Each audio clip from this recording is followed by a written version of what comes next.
everyone! Welcome back to Story Hive. Don't forget to hit that subscribe button and ring the bell so you never miss an update. Let's jump into today's story. My sister publicly humiliated my son for fun and made him cry. So now I'm skipping her wedding and she's in tears that I'm ruining her special day. Posted by Aggressive Test 9184 a few months ago. My 34th sister Jane 37th got engaged and started planning her wedding.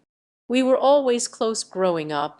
She would make snide remarks under the guise of concern and often find subtle ways to belittle me or others. Despite this, I always tried to maintain a good relationship with her, believing that deep down she cared for me. This all came to a head during a recent family gathering at Jane's house. My son Liam 7 has a bladder issue that sometimes causes him to have accidents.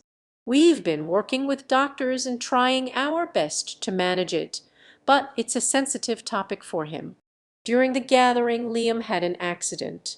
He was embarrassed, and I was in the process of helping him clean up when Jane noticed.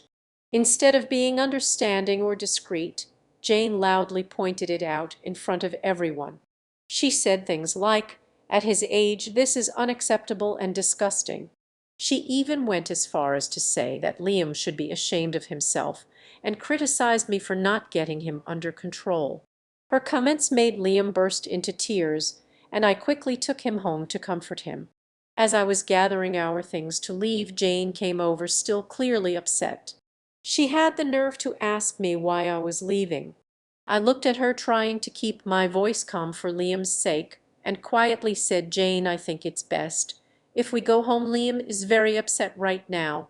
Jane rolled her eyes at me and said, "Oh, come on, it's just an accident. He needs to learn how to handle these things better. You can't just cuddle him forever." My patience was wearing thin, but I tried to explain again. "Jane, Liam has a medical condition. We are working with doctors, and it's a sensitive issue for him. Your comments just now were really hurtful." She said something along the lines of, "I was just telling the truth. He needs to toughen up. You're not doing him any favors by babying him." At this point, I was furious but didn't want to escalate the situation in front of Liam. I took a deep breath and said, "We'll talk about this later. Right now, I need to take care of my son." Without waiting for a response, I gathered Liam and headed to the car. On the drive home, I couldn't shake the image of Jane's face and her harsh words. This wasn't the first time she had made Liam feel bad about his condition.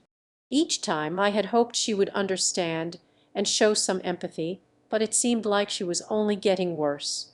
The next day, I called Jane to talk about what had happened. I wanted to explain again, away from the heat of the moment, and hoped she would see reason. I said, "Jane, about yesterday, I need you to understand how much your words hurt Liam. He's already struggling, and your comments made him feel even worse." Instead of apologizing, Jane was very defensive. She said, "I'm not going to apologize for telling the truth. You need to stop coddling him. He needs to learn to deal with the real world." Her response was like a punch to the gut. I had hoped for some empathy, some understanding, but it was clear she wasn't going to give it. I said, "Jane, I don't think you understand how serious this is. He has a medical condition. It's not something he can just toughen up from." She told me, "Look, I have a wedding to plan. I don't have time for this drama."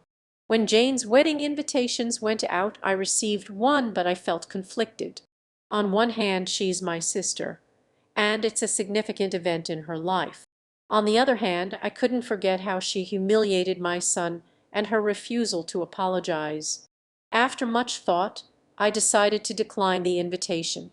I didn't feel comfortable celebrating with someone who had been so cruel to my child.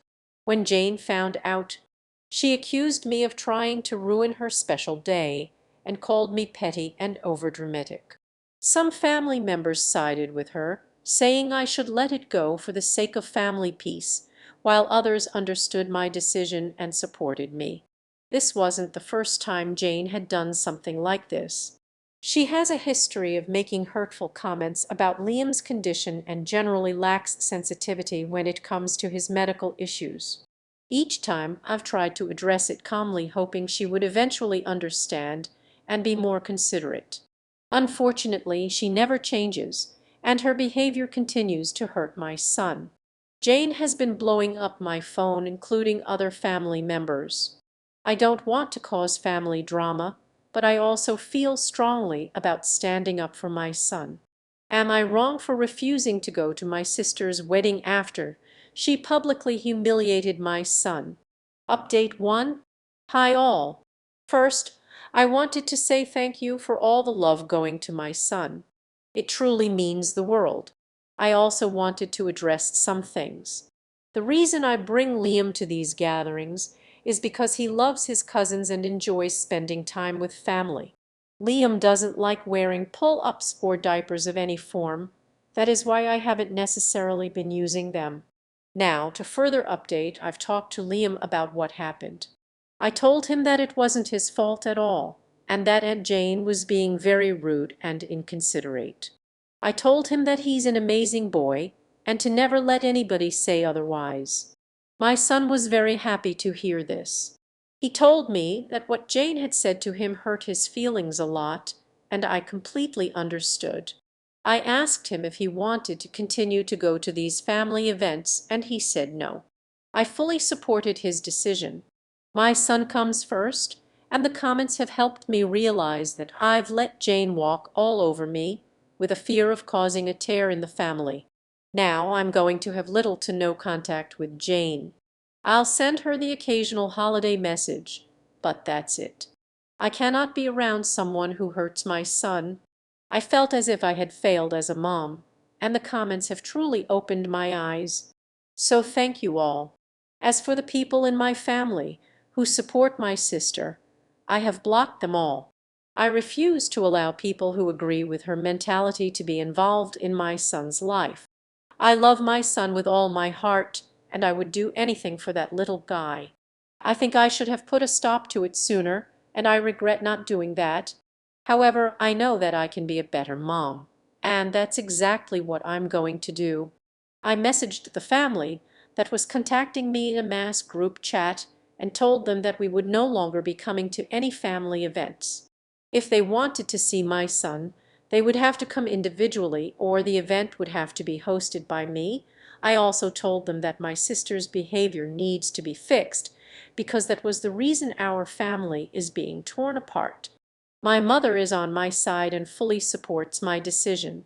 My father is still stuck in the middle, and for that I think I should go low contact with him too. I'm going to keep in touch with you all and keep the updates coming whenever I can. All I know is that even if she gives my son the apology he deserves, I want nothing to do with her. I don't want her around my son. Commenter: why are you going low contact with your dad? OBS response: my father has always been partial towards my sister. I wouldn't mind if he disowned me because he wasn't much of a dad to me anyway. Update 2. After the confrontation with Jane and the fallout from the family gathering, I made the difficult decision to skip her wedding. It was a decision driven by the need to protect my son Liam from further hurt. Jane's behavior had been hurtful before, but the public humiliation she subjected Liam to was something I couldn't overlook. In the weeks that followed, tensions remained high. Jane's furious messages and calls became a constant intrusion, with her accusing me of being petty and ruining her special day. Family members were split in their opinions. Some urged me to reconcile for the sake of family harmony. My own feelings were a mix of frustration and clarity. The incident made me realize how much Jane's insensitivity had affected not just Liam, but our entire family dynamic. Her comments had always been a source of pain, but seeing her so openly criticize and belittle my son pushed me to set firmer boundaries. I couldn't be around someone who so blatantly disregarded my child's feelings and well-being. Meanwhile, I focused on Liam's emotional recovery. I reassured him that he was not at fault and that Aunt Jane's remarks were wrong.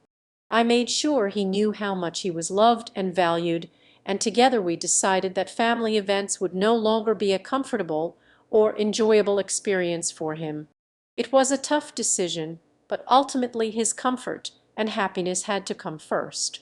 I also communicated with the rest of my family through a group chat, explaining why we would no longer be attending family events unless they were hosted by us.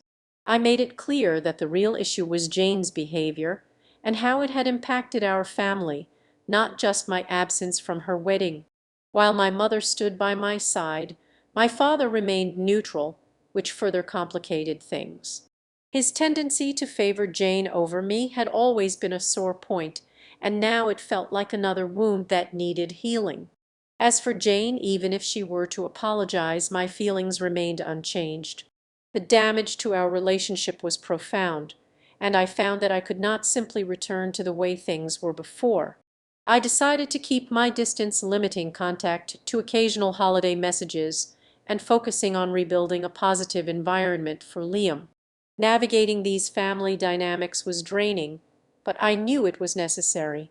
I wanted to ensure that Liam felt safe and supported, and that meant making some tough choices and standing up for him, even if it meant facing backlash from those I once thought would be more understanding.